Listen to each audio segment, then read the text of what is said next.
Salut le miracle fabuleux. J'espère que tu vas super bien. Dans ce live, je vais te raconter comment abolir la croyance que tu es égoïste. Parce que c'est complètement faux. Toi, moi, on est l'amour, ok? On est le divin qui joue à oublier qu'il est le divin et à faire un tour sur Terre en costume de peau. Et ce truc de l'égoïsme, c'est vraiment euh, une croyance toxique qui est rajoutée par-dessus et qui est fausse, quoi. Et donc, dans cette vidéo, je vais te soutenir à t'en rendre compte. Salut Pauline, salut Emmanuel. Donc, déjà, cette croyance de l'égoïsme, c'est quelque chose que moi, je connais intimement. J'ai passé une partie de mon enfance et une partie de ma vie d'adulte à me battre avec ça. Petit, j'ai reçu t'es égoïste, tu penses qu'à toi, tu penses pas aux autres, alors même que j'ai toujours été ultra hypersensible et que ressentir ce que ressentent les autres, ça a toujours été très très présent dans ma réalité intérieure. Et néanmoins, et si tu m'écoutes, c'est peut-être pareil pour toi, plus t'es hypersensible, plus t'es empathe, et plus la critique, t'es égoïste, fait mal. Alors que c'est pas vrai du tout, hein. Bon, parce que, encore une fois, les autres sont tellement présents dans ton champ intérieur. Donc, c'est quelque chose que j'ai beaucoup vécu moi petit. J'ai reçu ça. T'es égoïste, tu penses qu'à toi, le monde ne tourne pas autour du nombril du petit Jean-Baptiste. Cette phrase, ce putain de pieu, je me le suis pris pleine face avec l'énergie de la colère plusieurs fois. Ça fait mal. Ouille, ça fait mal. Et ça fout le bordel en fait. Après, dans le rapport à ta générosité, de recevoir cette critique, cette injonction à la générosité, cette critique de t'es égoïste, ça fout le bordel après dans comment te permettre ta générosité fluide sans exigence, sans il faut. Et donc après, moi, dans ma vie d'adulte, je me suis retrouvé encombré de ça et à me dire comment je fais pour vivre cette générosité depuis un endroit qui n'est pas en réaction à ça, depuis un endroit qui est une authentique euh, joie à offrir le précieux que je suis, débarrassé de cette j'essaye de me prouver que je ne suis pas égoïste. Ça vraiment, ça fout le bazar. Et donc, si tu écoutes cette vidéo, c'est peut-être que toi aussi tu as ça, hein. Peut-être que toi aussi tu as reçu ce message et que tu te bats avec ça. Peut-être tu as reçu, tu es égoïste et tu n'arrives pas à y voir clair, à te dépêtrer de ces injonctions, à contacter l'endroit de vraie générosité en toi, qui n'est pas le couteau sous la gorge avec il faut que tu prouves que tu n'es pas égoïste.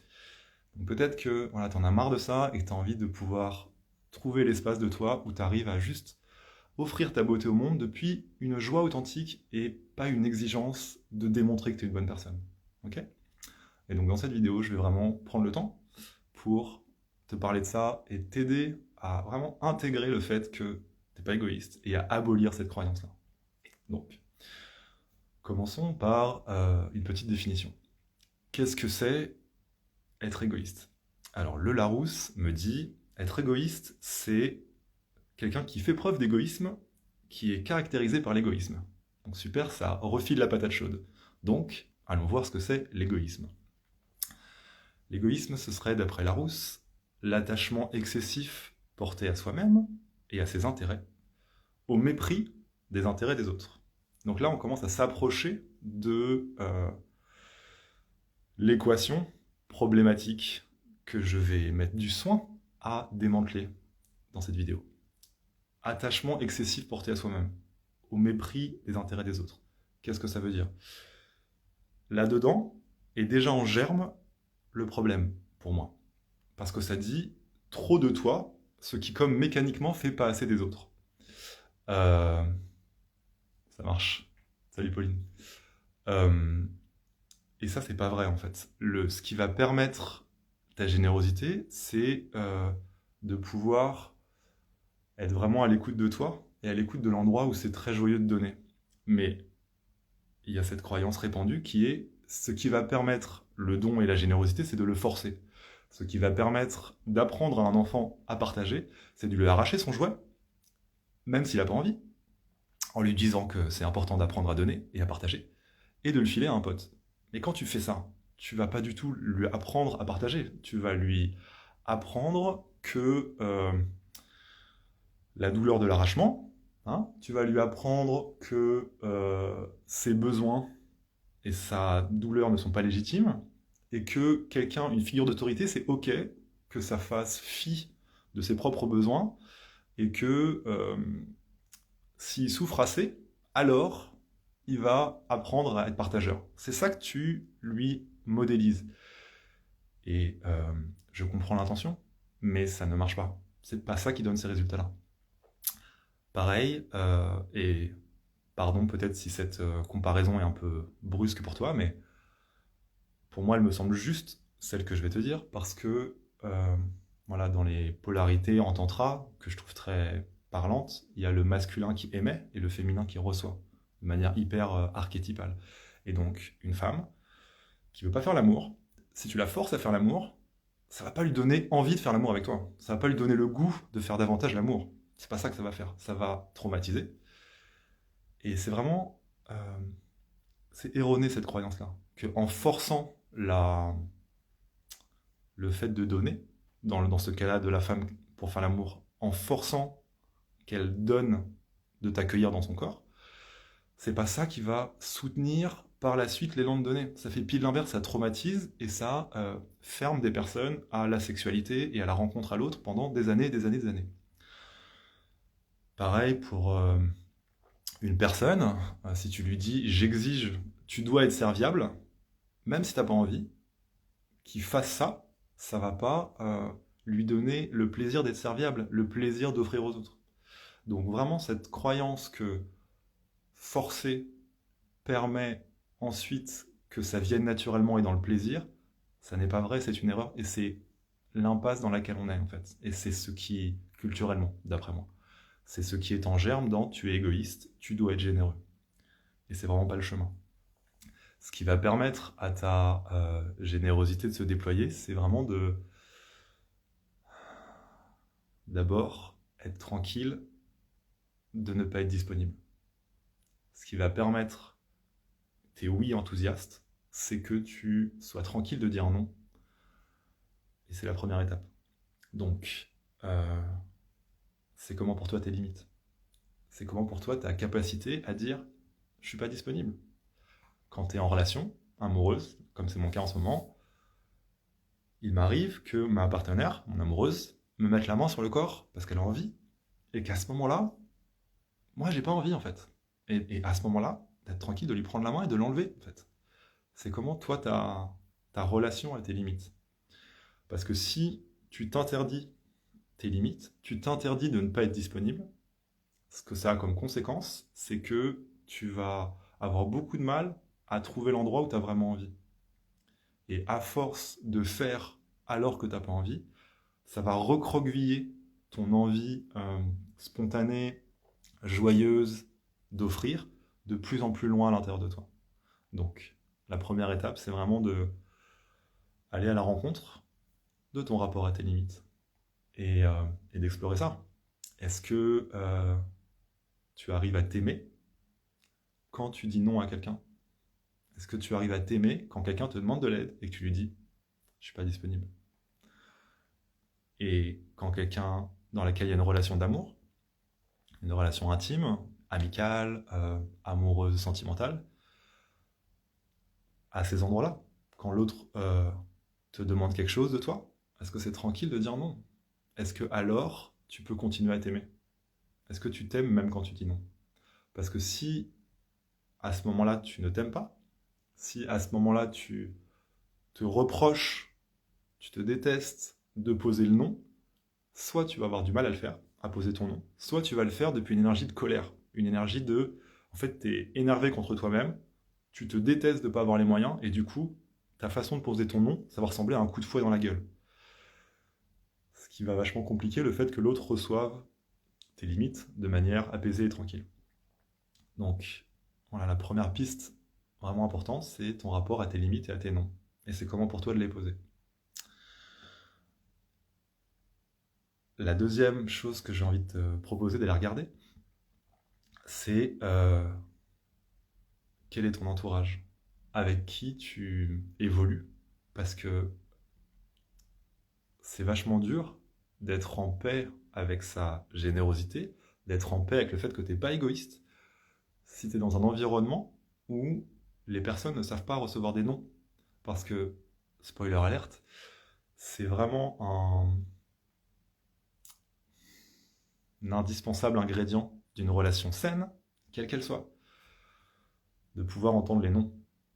Parce que sinon, encore une fois, si la personne te reproche tes non, ça veut dire qu'elle exige que tu lui dises oui.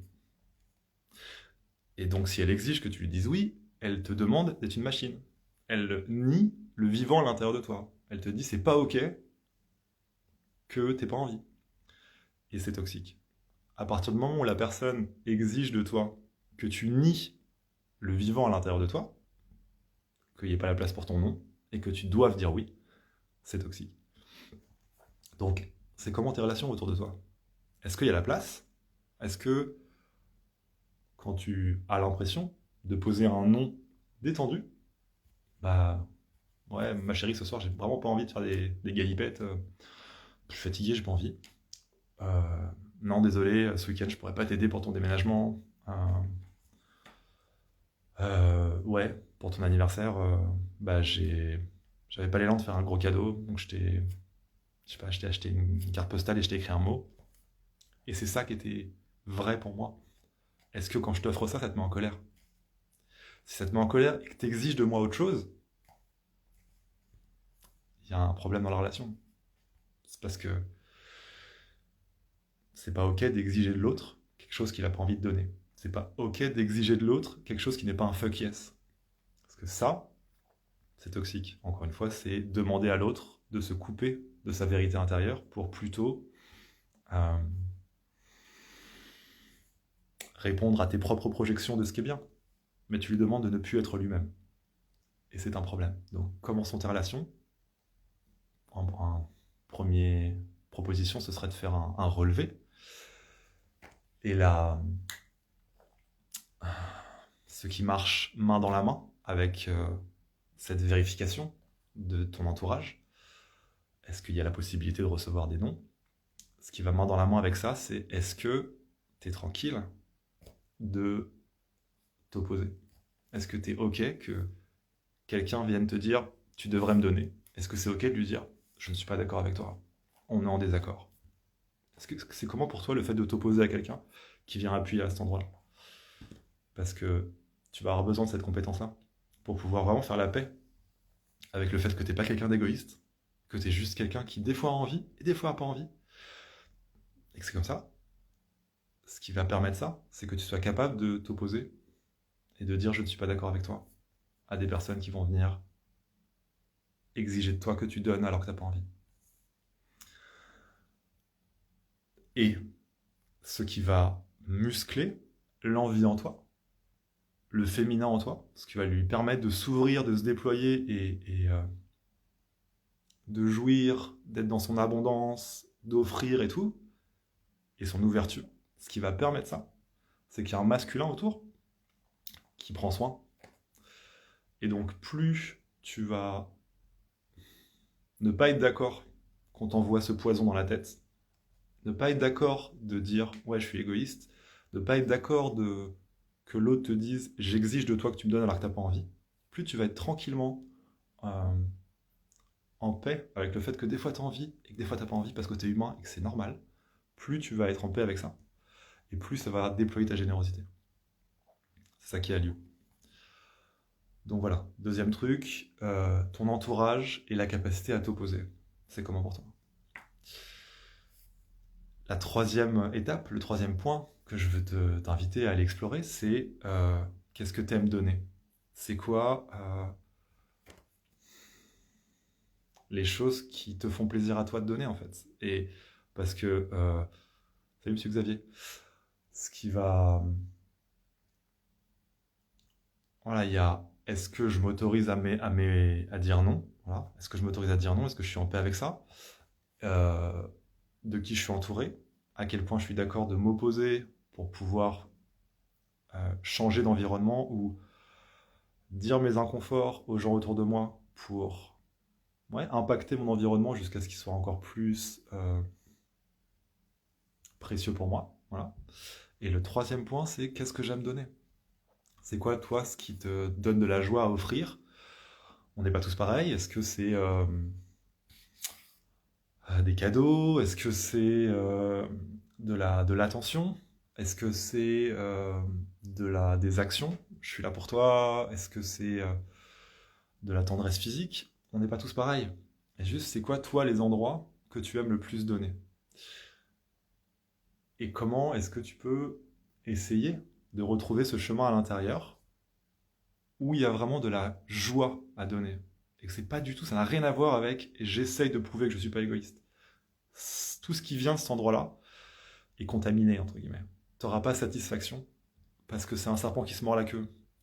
Quand tu agis depuis j'essaye de prouver que je ne suis pas égoïste, tu alimentes quelque chose qui est insatiable et qui ne te donnera jamais satisfaction. Parce que pour alimenter cet endroit-là, tu te forces, tu te fais violence, c'est inconfortable, c'est insatisfaisant. Donc ça te dit pas ah c'est cool, je suis généreux, c'est bon, je peux arrêter de me forcer, je vois bien que c'est agréable. Ce sera toujours désagréable de faire comme ça.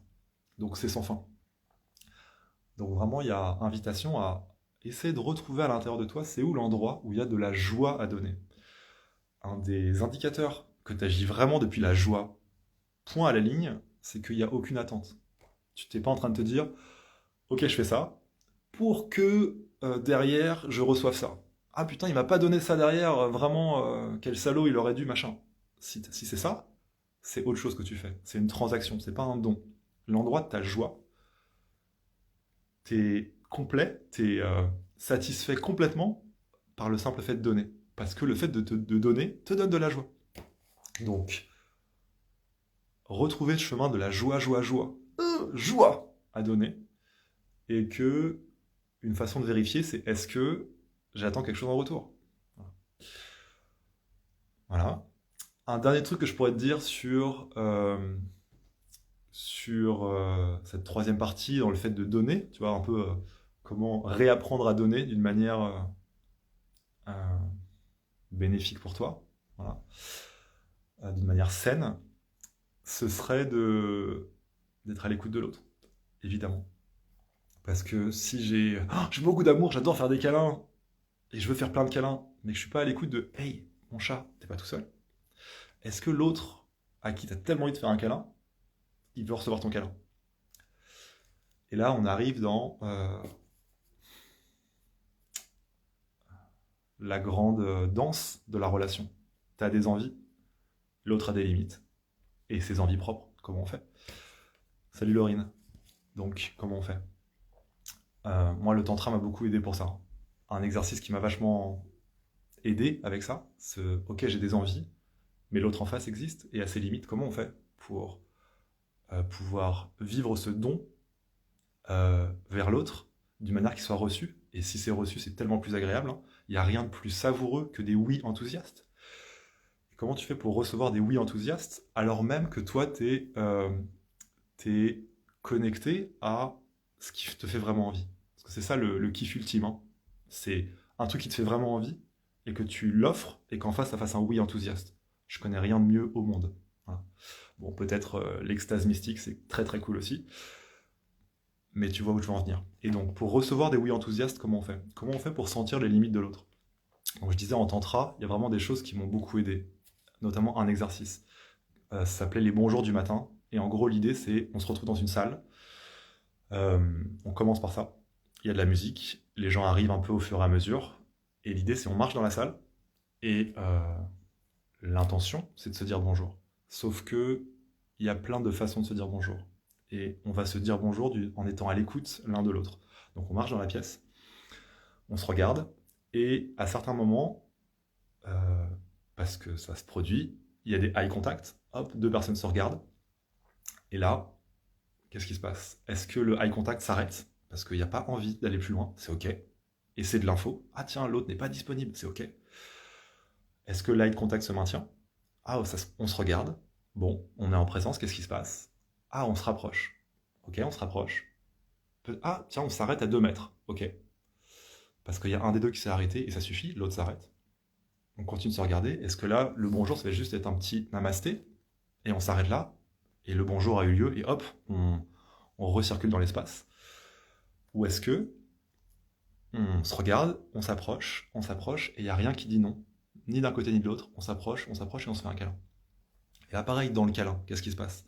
On se fait un câlin.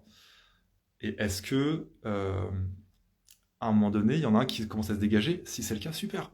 On arrête le câlin, et c'est la fin, et bonne journée.